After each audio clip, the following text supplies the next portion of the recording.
अगर आपने पैसा नहीं लगाया है, अगर किसी दूसरे ने लगाया, उसने आपके अकाउंट में पैसे भेज दिए हैं, तो भी आपका अकाउंट फ्रीज होने के चांस 99% हैं।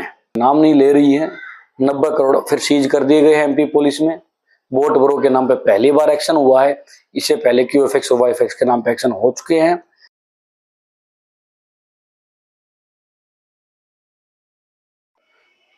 दोस्तों नमस्कार, स्वागत है आप सबका।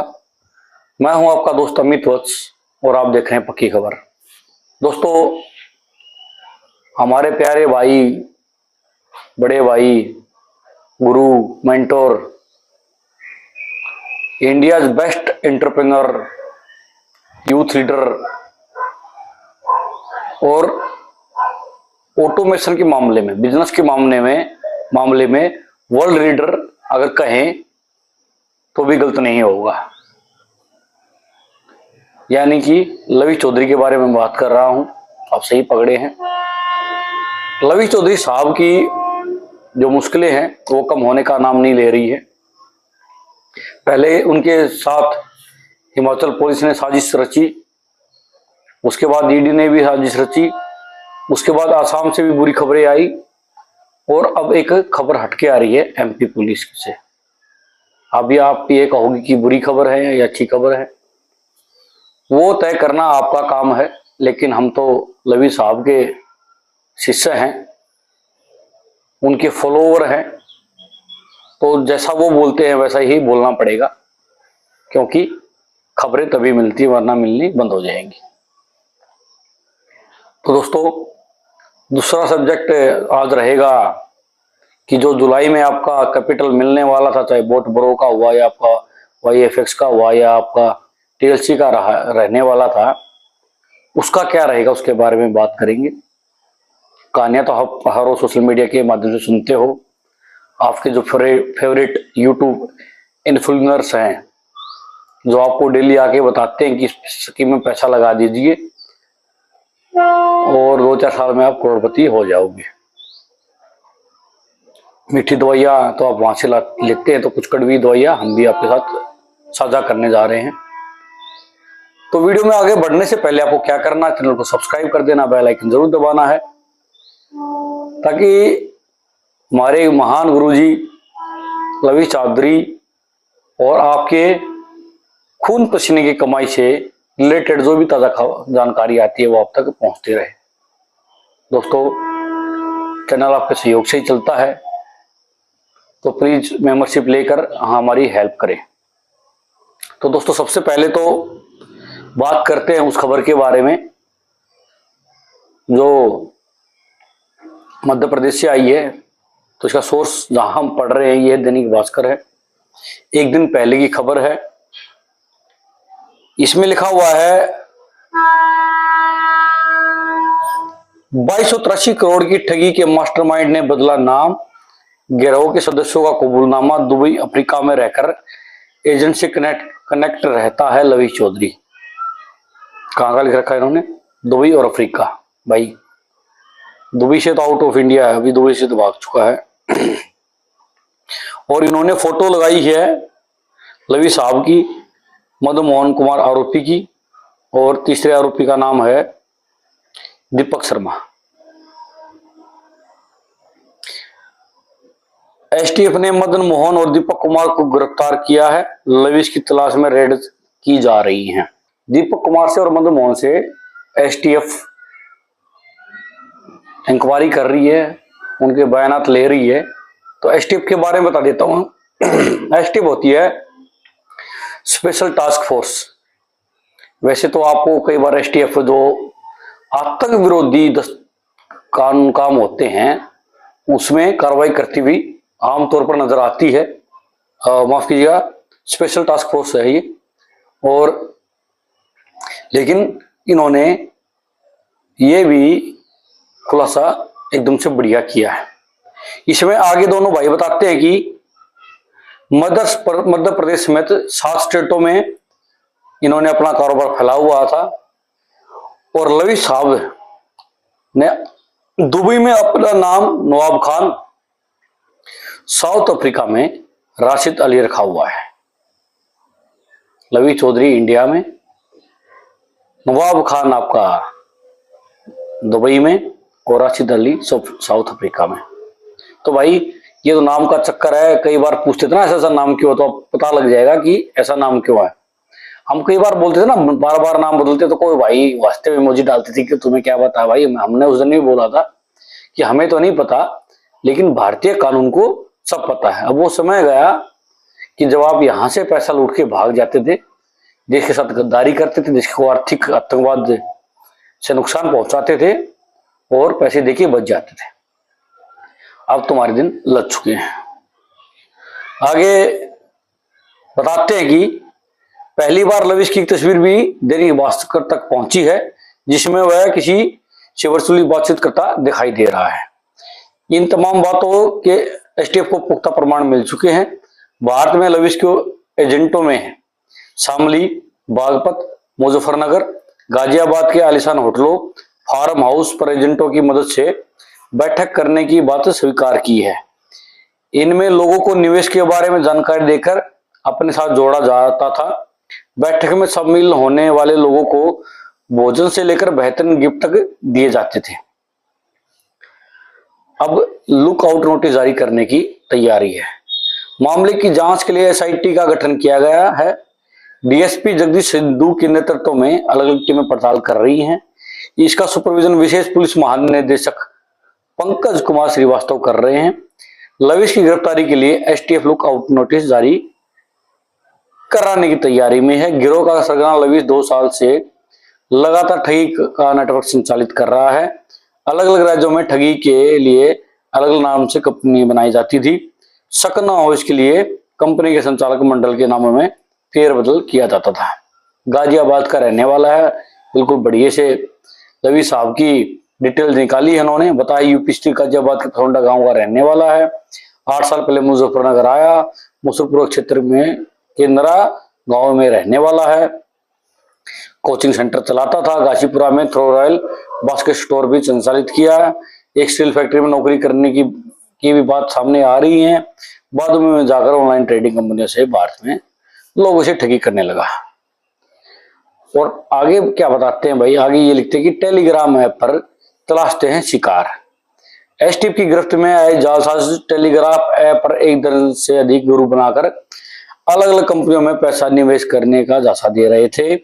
टेलीग्राम पर कंपनी का एक लिंक दिया जाता था, जिसे कंपनी की पॉलिसी, इन्वेस्टमेंट और रिटर्न की जानकारी दी जाती थी। रजिस्ट्रेशन के नाम पर आरोपी से 10 से 18 हजार रुपए लेते थे। निवेश कराने के बाद कुछ दिन तक रिटर्न देकर भरोसा जीता जाता था। उसके बाद लिंक इनएक्टिव कर दिया जाता था। ओ भाई ये तो नया है, सुनने में तो आ रहा था सबको दे रहे थे, लेकिन अब ये नया सामने आ रहा कि कई किसी के तो लिंक भी डीएक्टिवेट कर देते, जिससे भाई को कुछ नहीं मिलता था। टारगेट कस्टमर्स को अलग लिंक देकर लाखों रुपए का निवेश कराया जाता था।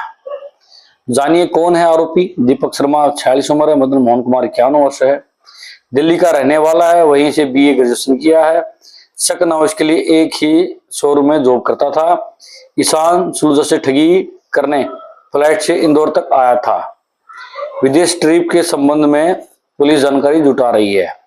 ये भाई भी मदन कुमार भी दिल्ली से रहकर प्राइवेट जॉब करता है। ठग गिरोह का सक्रिय सदस्य है। बीकॉम ग्रेजुएट होने के बाद भी ही फट्टेदार अंग्रेजी बोलता है। हाई प्रोफाइल लाइफ स्टाइल है। विदेश ट्रिप के संबंध पुलिस जुटा रही है। अच्छा भाई, अब आगे की कहानी ये है कि पुलिस यहां तक कैसे पहुंची है।